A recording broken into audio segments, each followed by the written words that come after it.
Good morning, students. Om Namah Shivaya. 9th standard science. Next topic 14.2.1, that is water pollution. Water dissolves the fertilizers and pesticides that we use on our farm. हम हमारे farm में जो fertiliser और pesticides को use करते हैं वो water के अंदर डिजॉल्व हो जाते हैं. So some percentage of this substances are washed into the water bodies. तो इनमें से कुछ परसेंटेज जो है सब्सटेंसेस वो वाटर बॉडीज़ के अंदर ड्रेन आउट होते हैं. Sewage from our towns and cities and the waste from factories are also dumped into river and lake. हमारे सिटीज़ में से, टाउन में से जो सूएज गटर का पानी निकलता है और वेस्ट जो है फैक्ट्रीज़ वगैरह का, इसको भी रिवर या लेक के अंदर डंप किया जाता है. Specific industries also use water for cooling in various operations. अलग अलग इंडस्ट्रीज़ कूलिंग ऑपरेशन, अलग अलग प्रोसेस के अंदर कूलिंग के लिए वाटर का यूज़ करते हैं. And later return this hot water to water bodies.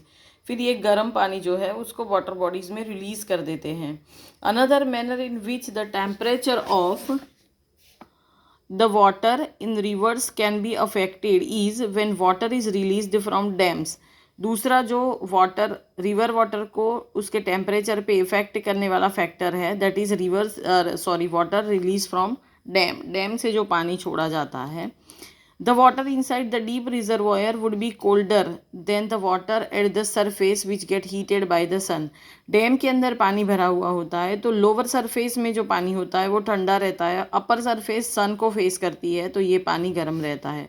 All this can affect the life form that are found in these water bodies in various ways. ये सारे फैक्टर्स जो है वो वाटर के अंदर रहने वाले लाइफ फॉर्म्स, वाटर बॉडीज़ जो है उनके ऊपर इफेक्ट करता है. It can encourage the growth of some life form and harm some other life form. जिसकी वजह से दोनों होता है, कुछ लाइफ फॉर्म इनकरेज हो जाते हैं और कुछ लाइफ फॉर्म को हार्म, नुकसान भी होता है. This affects the balance between various organisms which had been established in that system. जिसकी वजह से अलग अलग ऑर्गेनिज्म के बैलेंस को इफेक्ट करता है. So we use the term water pollution to cover the following effects. इन इफेक्ट को कवर करने के लिए, इसको सॉल्व करने के लिए वाटर पॉल्यूशन वर्ड का यूज़ करेंगे. The first, the addition of undesirable substances to water bodies. जो अनडिज़ायरेबल सब्सटेंसेस वाटर बॉडीज़ में एडिशन होते हैं.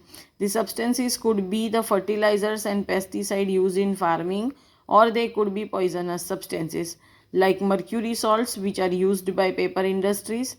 ये या तो वाटर बॉडीज़ के अंदर जाने वाले सब्सटेंसेस फर्टिलाइज़र और पेस्टिसाइड होते हैं जो फार्मिंग में यूज़ होते हैं, या तो फिर वो मर्क्यूरी सॉल्ट जैसे पॉइजनस सब्सटेंस होते हैं जो पेपर इंडस्ट्री के अंदर यूज़ होते हैं. This could also B disease causing organisms like the bacteria which cause cholera. इसके अलावा ये डिसीज़ कॉजिंग ऑर्गेनिजम्स भी हो सकते हैं जैसे कि कॉलेरा के लिए responsible bacterias. Second point is the removal of desirable substances from water bodies. Desirable substances का वाटर बॉडी से रिमूव करना.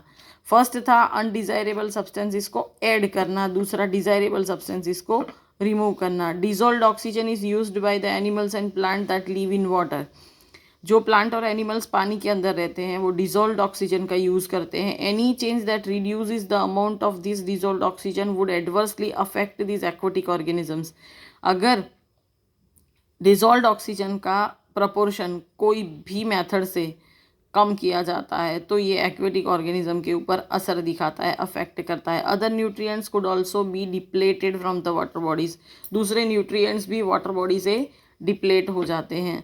Third point, a change in temperature. Aquatic organisms are used to a certain range of temperature in the water. जो aquatic animals है, aquatic organisms है, वो कुछ temperature range तक अपने बॉडी को सेट कर पाते हैं because they are cold blooded animal in the water body where they live, and a sudden marked change in this temperature would be dangerous for them or affect their breeding. और एकदम से उस temperature के अंदर change करने से या तो उनके लाइफ के लिए खतरा रहता है या उनकी ब्रीडिंग के ऊपर इफेक्ट रहता है. द एग्स और larvae of various animals are particularly susceptible to temperature change. Eggs और लार्वा है अलग अलग एनिमल्स के, ये पर्टिकुलरली कोई एक टेम्परेचर चेंज को ससेप्टेबल रहते हैं, टेम्परेचर चेंज को सस्टेन कर सकते हैं. Okay, you have to write this 3 questions in your notebook. Our next topic is mineral riches in soil. Soil is an important resource that decide the diversity of life in an area. कोई area में life किस तरह से होगी वो उसकी soil की diversity पे डिपेंड करता है. But what is the soil and how it is formed. Soil क्या है और वो कैसे बनता है.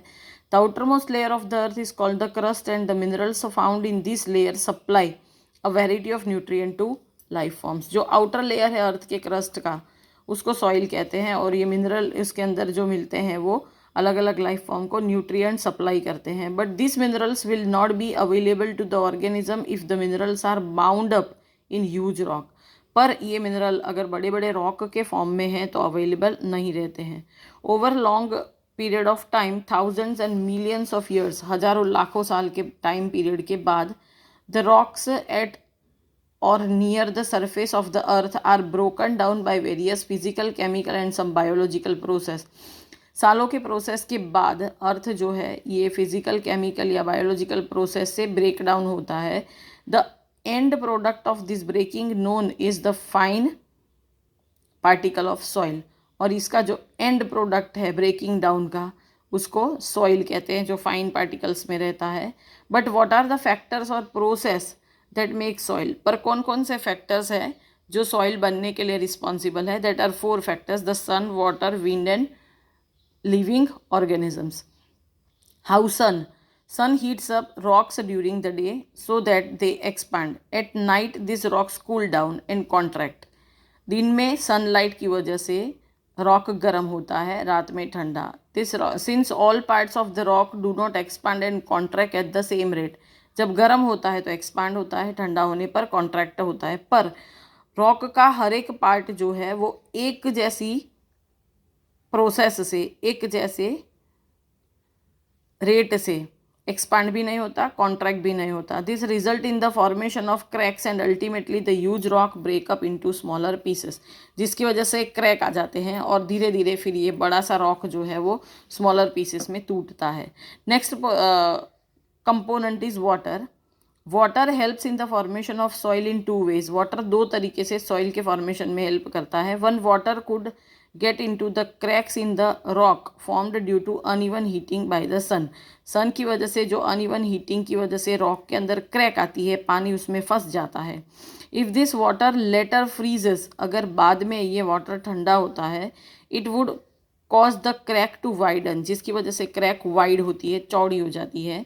Can you think why this should be so. ऐसा क्यों होता है आप सोचते हो. Two flowing water wears away even hard rock over long period of time.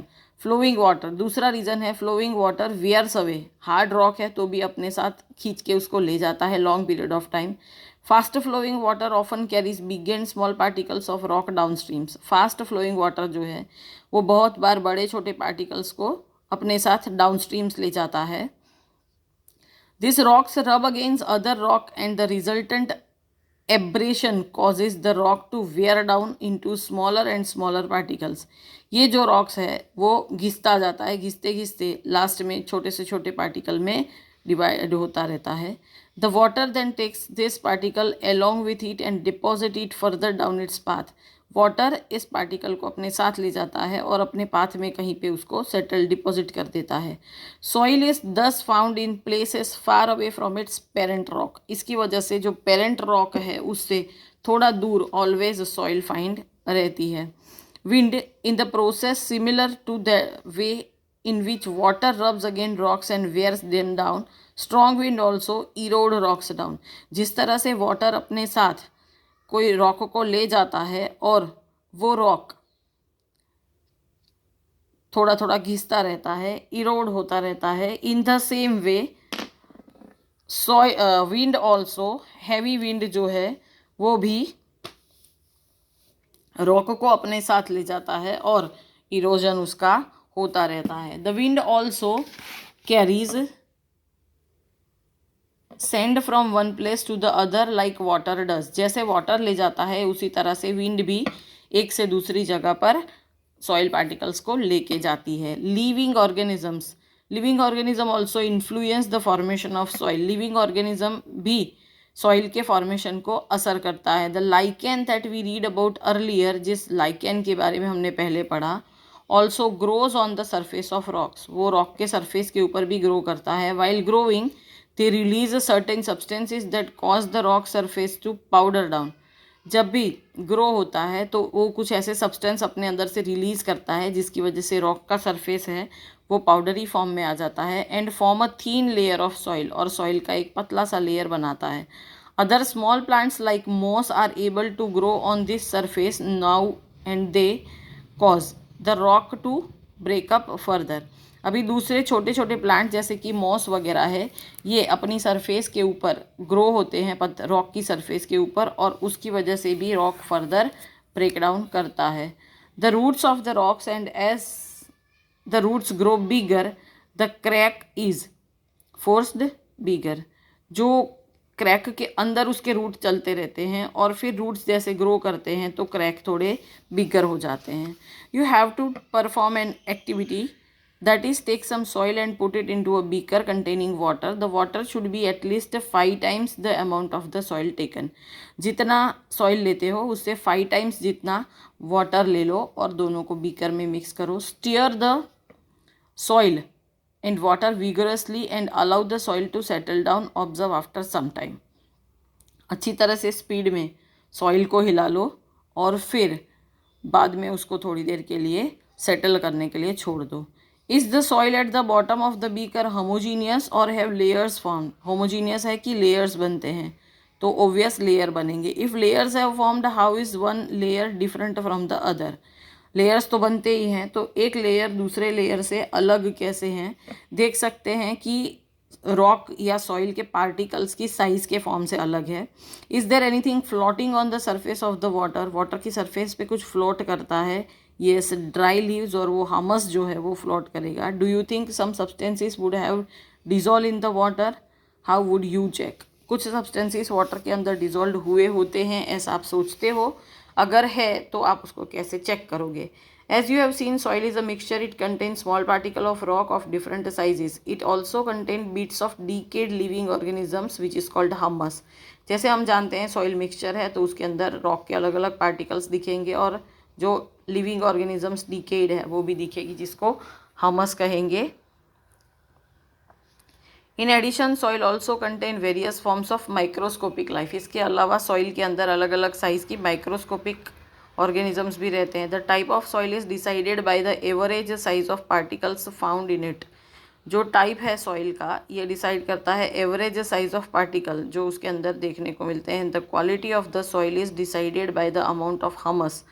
Soil की क्वालिटी हमस से के अमाउंट से डिसाइड होती है. And the microscopic organism found in it, और माइक्रोस्कोपिक ऑर्गेनिज्म भी उसमें हेल्प करते हैं.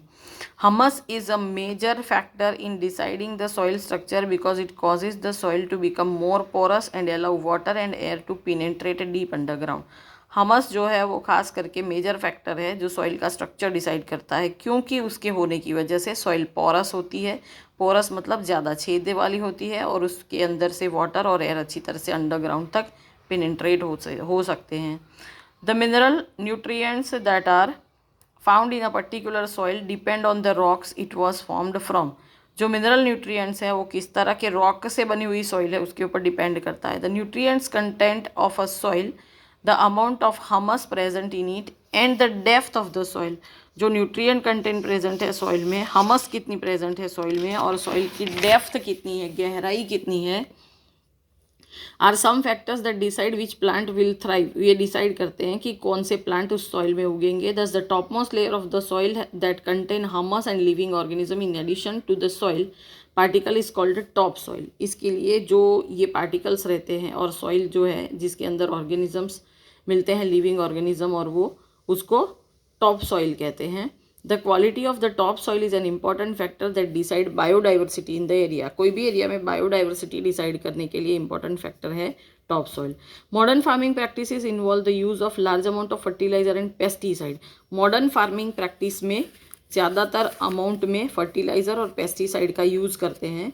Use of this substances over long period of time can destroy the soil structure by killing the soil micro organism that recycle nutrients in the soil.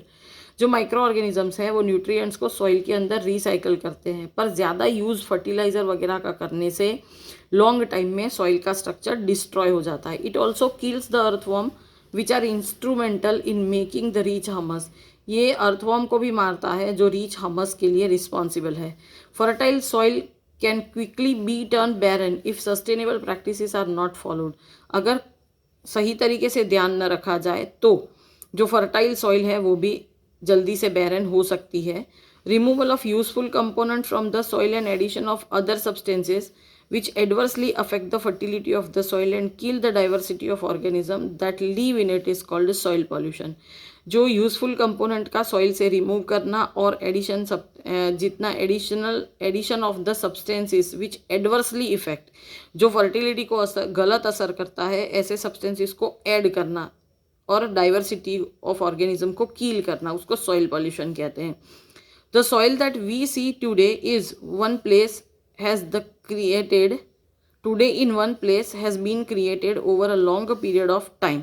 हम आज कोई जगह पर जो सॉइल देखते हैं वो लॉन्ग टाइम से क्रिएट हुई होती है। However, some of the factor that created the soil in the first place and brought the soil to the place may be responsible for the removal of the soil too। एक place पे बनी हुई soil दूसरी place पे जाने के लिए कुछ फैक्टर्स भी रिस्पॉन्सिबल तो है। The fine particles of soil may be carried away by flowing water or wind। जो फाइन पार्टिकल है सॉइल के वो बहते पानी से या तेज हवा से जा सकते हैं दूर।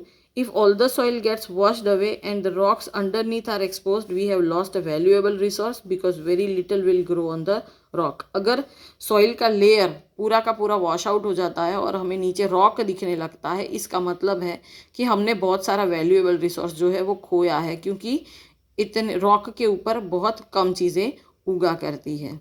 Okay, next point will be discussed in next lecture. Thank you. ओम नमः शिवाय।